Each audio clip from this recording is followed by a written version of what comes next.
To my page Puja's corner. এই ভিডিওতে আমি দেখাবো কিভাবে পারফেক্ট জিভে লেগে থাকা নরম তুলতুলে কম তেলে চিকেন কষা করার জন্য চিকেনটা কীভাবে ম্যারিনেট করি। এর জন্য আমি চিকেনটা ভালো করে ধুয়ে 4 চামচের মতো জল ছড়ানো টক দই দিয়ে দিলাম। তারপর পেঁয়াজ, রসুন, আদা ও কাঁচা লঙ্কা বাটা দিয়ে পরিমাণ মতো নুন, হলুদ, ধনে, জিরে, লঙ্কা গুঁড়ো, কাশ্মীরি লঙ্কার গুঁড়ো, গোলমরিচের গুঁড়ো, গরম মশলার গুঁড়ো, 2টো তেজপাতা, 2 চামচ মতো সর্ষের তেল দিয়ে হাতের সাহায্যে ভালো করে মেখে নেব, যাতে সব মশলাগুলো মাংসের ভেতরে ঢুকে। এতে মাংসটা খুব জুসি হবে, নরমও হবে।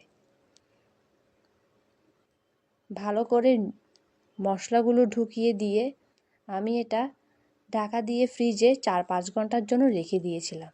আমি এটা দুপুরবেলা ম্যারিনেট করেছি, সন্ধ্যে 7-8টার দিকে রান্নাটা করেছি। রান্নাটা খুবই পারফেক্ট এবং ডেলিশিয়াস হয়েছিল। দেখুন রঙটা কত সুন্দর এসেছে,